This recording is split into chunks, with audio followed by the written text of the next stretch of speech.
तो बच्चों मैथ पीने क्लासेस में आपका एक बार फिर से स्वागत है।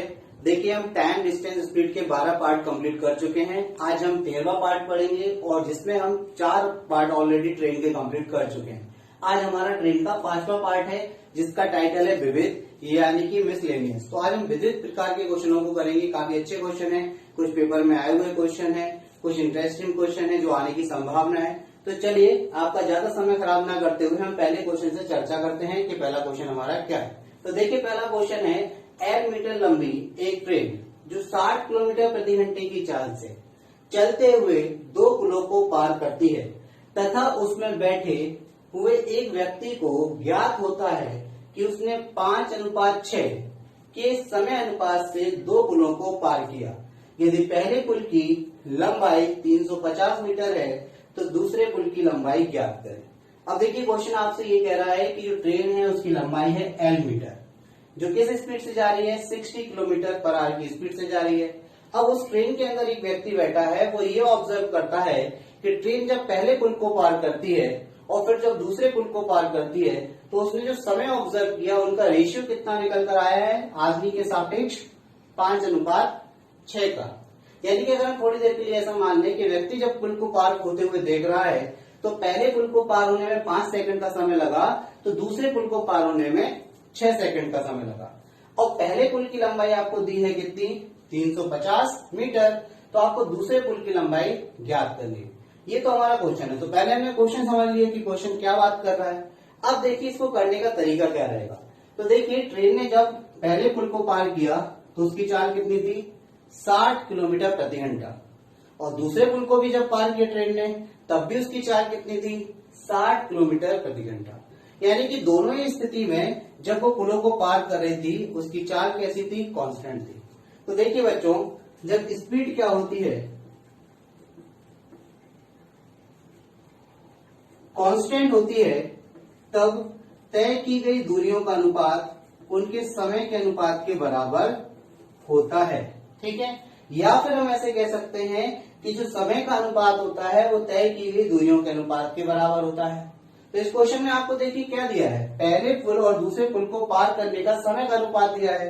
तो हमने लिख दिया समय का अनुपात कितना है, 5:6।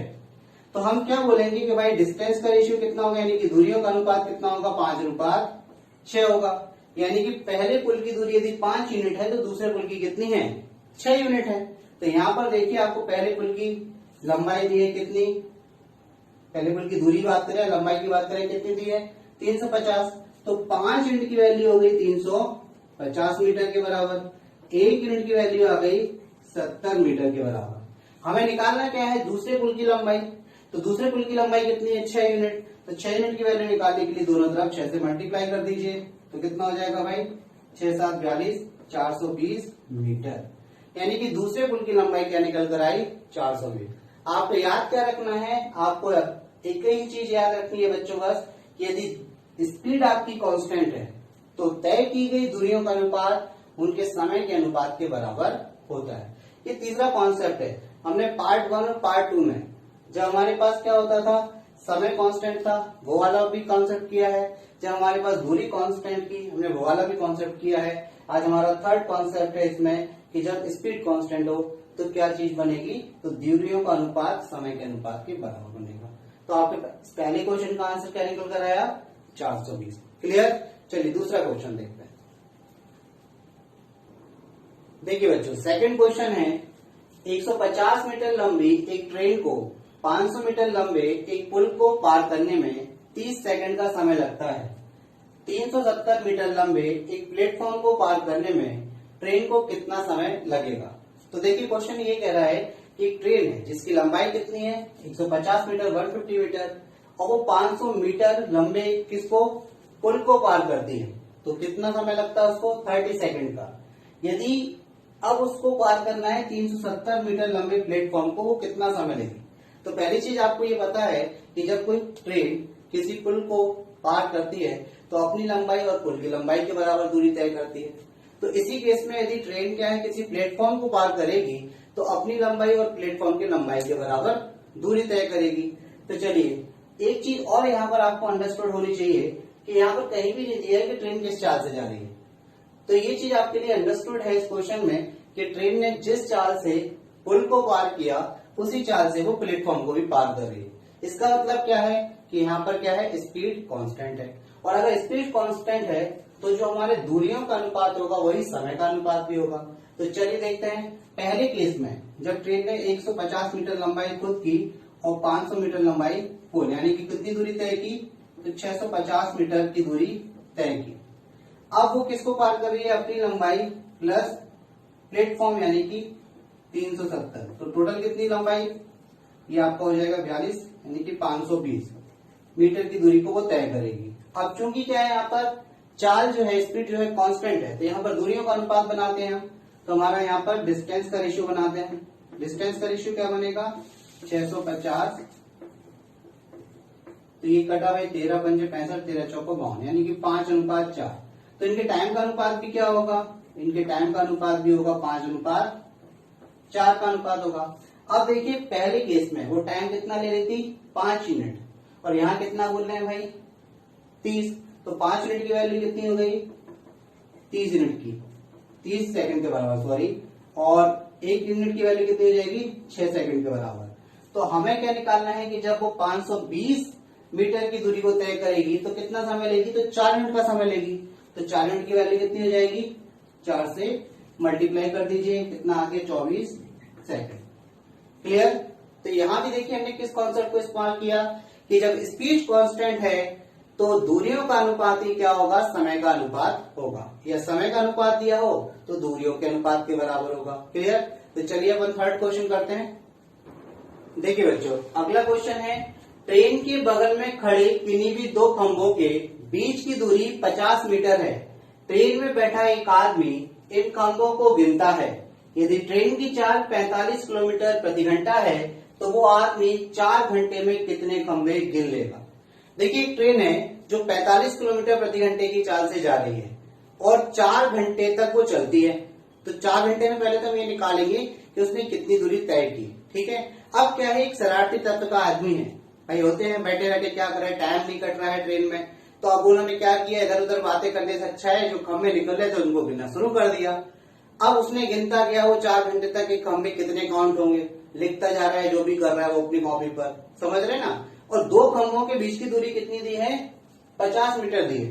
तो अब आप पहले देखिए कि ट्रेन जा रही है 45 किलोमीटर प्रति घंटे की चाल से, 4 घंटे में वो कितने खंभे गिन लेगा। तो पहले तो हम ये देखेंगे कि 4 घंटे में ट्रेन ने कितनी दूरी तय की। तो चलिए देखते हैं। तो हम जानते हैं डिस्टेंस कितना होता है, स्पीड इंटू टाइम होता है बच्चों। तो स्पीड कितनी है 45, टाइम कितना है 4, मल्टीप्लाई कर देंगे, 5 को बीच 0, 2 आएगा, 4 चौक 2 18, 180 किलोमीटर की दूरी ट्रेन ने तय की। अब देखिए दो खंभे हैं जिनके बीच में कितने की फासला है, 50 मीटर का है। ये किलोमीटर है तो पहले इसको मीटर में बदल लें, तो यानी कि ट्रेन ने 1000 से मल्टीप्लाई कर दिया। ठीक है, 1,80,000 मीटर की दूरी तय की। ठीक, ये बात क्लियर हो गई, इतनी बात समझ में आ गई।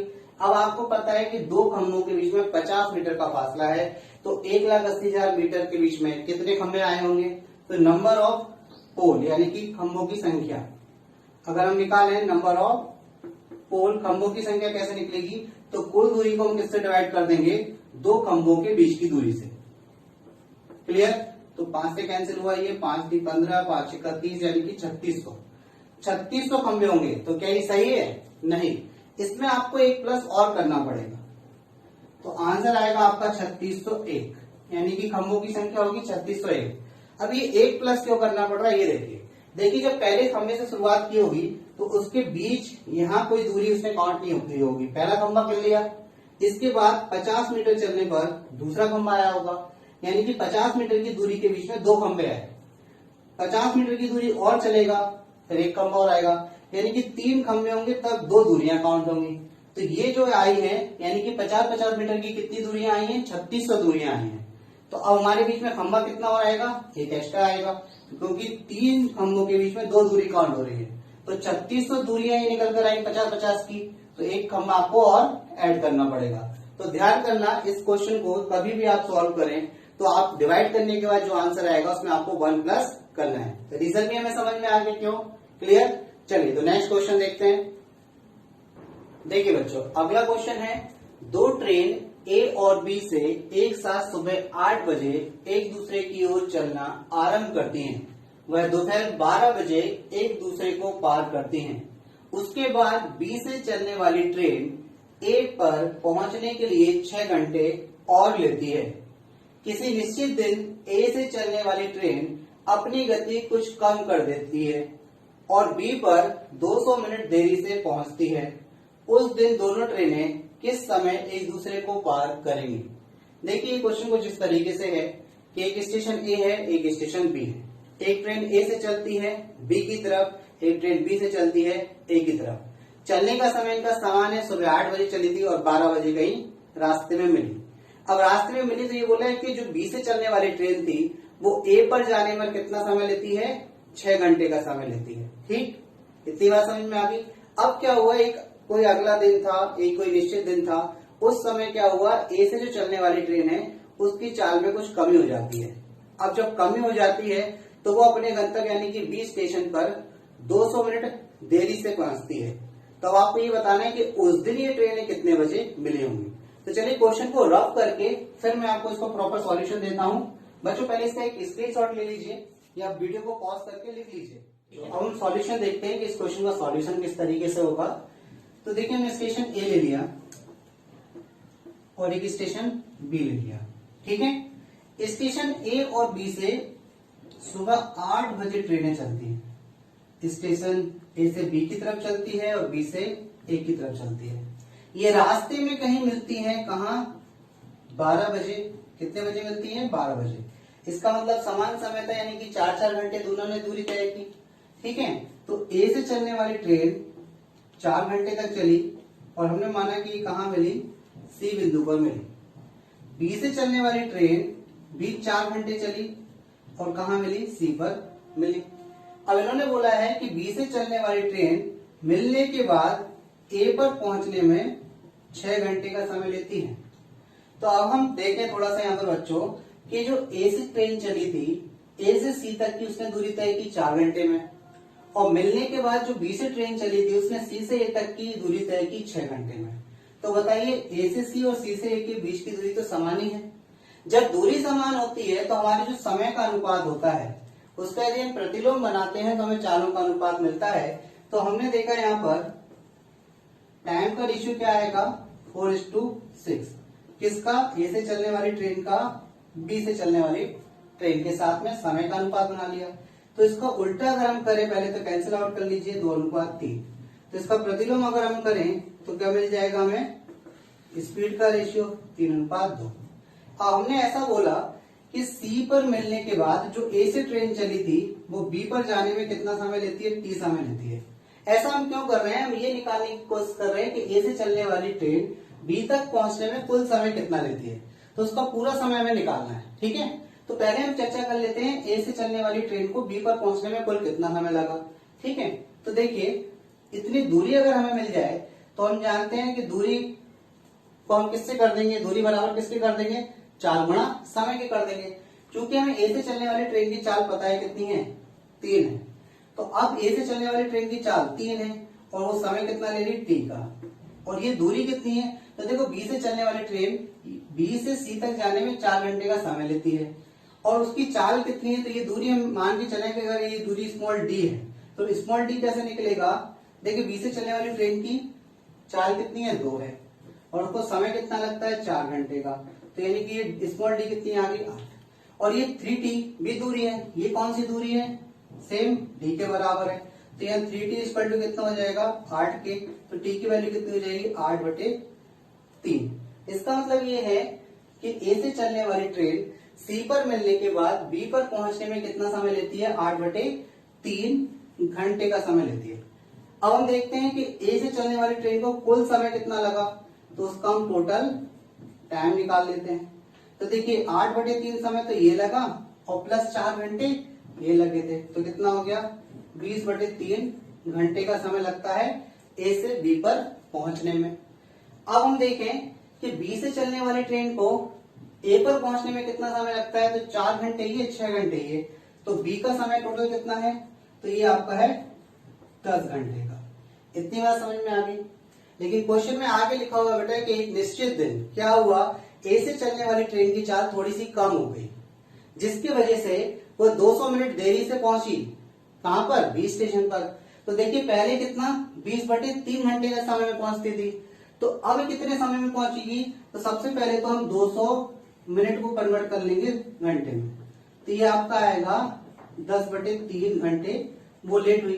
तो अब एक निश्चित दिन उसको टाइम कितना लगा, ए से बी पर पहुंचने पर कितना समय लगा? तो हमने देखा 20/3 प्लस 10/3, टोटल 10 घंटे का समय लगा। ठीक है, यानी कि एक निश्चित दिन ए से चलने वाली ट्रेन बी पर जाने में 10 घंटे का समय लेती है और बी से चलने वाली ट्रेन ए पर जाने में वो तो 10 घंटे का समय लेती है। अब यहाँ आपको एक चीज याद रखनी है, आप चाहें तो इसको प्रूफ भी करवा दूंगा मैं, लेकिन आपको जरूरत नहीं है। पेपर के पॉइंट ऑफ व्यू से आप केवल इतना ध्यान रखना कि यदि दो ट्रेनें समान दूरी तय कर रही है और उनके समान समय भी कैसे हैं, समान है, तो उनके मिलने का समय क्या होता है? उस समय का जस्ट आधा होता है। यानी कि 10 घंटे का हम क्या कर देंगे, आधा कर देंगे, तो यानी कि वो हमें कब मिलेंगी? 5 घंटे बाद मिल जाएंगी वो ट्रेनें आपस में। तो अगर 8 बजे चली थी तो 5 घंटे बाद मिलेंगी, मतलब 1 बजे मिलेंगी। कितने बजे मिलेंगी? 1 बजे। क्लियर हो रही बात? क्लियर? चलिए, आई होप सो आपको ये क्वेश्चन क्लियर हुआ होगा। देखिए बच्चों, अगला क्वेश्चन है, एक गुफा जिसकी लंबाई 2 किलोमीटर है, एक ट्रेन एक सिरे से तथा दूसरी ट्रेन दूसरे सिरे से एक ही समय पर प्रवेश करती है और 1.5 यानी कि 1.5 मिनट बाद दोनों मिलती हैं। मिलते समय पहली ट्रेन दूसरी ट्रेन से 400 मीटर ज्यादा दूरी तय कर चुकी थी और वे एक दूसरे को 4.5 सेकंड में पार कर लेती हैं। इसके 57 सेकंड बाद पहली ट्रेन भोपाल से बाहर निकल जाती है, तो दोनों ट्रेनों की लंबाई आपको ज्ञात करनी है कि कितनी है। देखिए क्वेश्चन है बच्चों, इसका स्क्रीनशॉट ले लें या तो वीडियो पॉज करके आप इसको नोट डाउन कर लें। ठीक है, चलिए इसको रफ करने के बाद आपका सॉल्यूशन, क्वेश्चन का सॉल्यूशन कुछ इस तरीके से है। एक गुफा है बच्चों जिसकी लंबाई कितनी है? 2 किलोमीटर, या हम इसको 2000 मीटर भी बोल सकते हैं। एक ट्रेन इस डायरेक्शन से आ रही है, एक उसके अपोजिट डायरेक्शन से आ रही है। इसको हमने ट्रेन T1 बोल दिया, इसको हमने ट्रेन T2 बोल दिया। इन्होंने बोला है कि दोनों ट्रेनें 1.5 मिनट बाद मिलती हैं और मिलने के समय तक पहली ट्रेन दूसरी ट्रेन से 400 मीटर की दूरी ज्यादा तय कर चुकी थी। तो दूरी ज्यादा तय कर चुकी, तो आपको क्या करना है? सबसे पहले 2000 में से 400 माइनस कर दीजिए, कितना बचेगा? 1600। 1600 दोनों ट्रेनों में बराबर बराबर बांट दीजिए, तो कितना हो जाएगा? 800। यानी कि दूसरी वाली ट्रेन ने कितनी दूरी तय की? उसने 800 मीटर की दूरी तय की। तो पहली वाली ने कितनी दूरी तय की? 1200 मीटर की दूरी तय की। ठीक है, और दोनों ने समय कितना लिया भाई? 1.5 मिनट। 1.5 मिनट को हम क्या बोलेंगे? 90 सेकंड का समय लिया। ठीक है, 1.5 मिनट मतलब 90 सेकंड का समय लिया। ये मीटर है बच्चों, कंफ्यूज मत होना, नहीं तो मिनट समझो आप उसको। तो ये 1200 मीटर और 800 मीटर है। अब आप देखिए पहले ट्रेन की अगर हम स्पीड निकालें तो इसको हम S1 नाम देते हैं। पहली ट्रेन 1200 मीटर जाती है 90 सेकंड में, तो इसकी चाल कितनी आई? 120/9 मीटर पर सेकंड। दूसरी ट्रेन की अगर हम चाल की बात करें तो वो जाती है कितनी दूरी? 800 मीटर की दूरी जाती है 90 सेकंड में, तो ये आपका है 80/9 मीटर पर सेकंड। ठीक है, ये हमने दोनों ट्रेनों की चालें निकाली। अब इसके बाद उन्होंने क्वेश्चन में लिखा है कि ये एक दूसरे को कितने समय में क्रॉस करती हैं? 4.5 सेकंड में। तो जैसा कि आप जानते हैं कि दो ट्रेनें जब एक दूसरे को क्रॉस करती हैं तो अपनी लंबाई की योग के बराबर दूरी वो तय करती हैं। तो हमने दोनों ट्रेनों की लंबाई को मान लिया L1 और L2, यानी कि ये दोनों ट्रेनें कितनी दूरी तय करेंगी? L1 plus L2। कितने समय में तय किया उन्होंने? 4.5 में। तो अपोजिट डायरेक्शन में जा रही है तो किस चाल से तय करेंगी?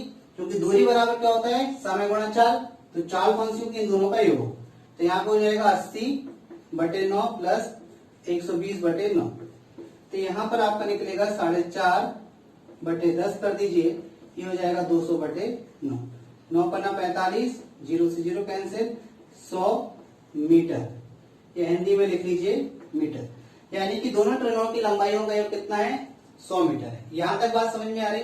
अगर क्वेश्चन में इतना पूछा गया होता कि दोनों ट्रेनों की लंबाइयों का योग कितना है तो 100 मीटर यहाँ हमारा आंसर हो जाता। या फिर हमारे पास यदि ऑप्शन अवेलेबल होते तो चूंकि आपसे दोनों ट्रेनों की क्या पूछी है? लंबाई पूछी है, तो आप जिनका योग 100 निकला है वो आपका आंसर हो जाता। तो ऑप्शन से यहाँ के बाद आपको सॉल्व नहीं करना था। अब आप देखिए पहली ट्रेन कितनी कितनी दूरी तय उसने टोटल की, हम पहली ट्रेन के लिए निकालते हैं। पहली ट्रेन है देखिए सबसे पहले तो वो 90 सेकंड चली, उसकी चाल कितनी 120/9।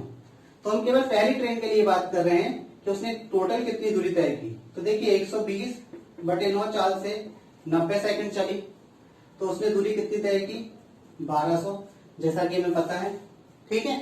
प्लस दूसरी दूरी की अगर हम बात करें, दूसरी दूरी उसने तय की कितनी, जब ये दोनों ट्रेनें आपस में एक दूसरे की तरफ जा रही थी, क्रॉस कर रही थी, तो 4.5 सेकंड में तय की।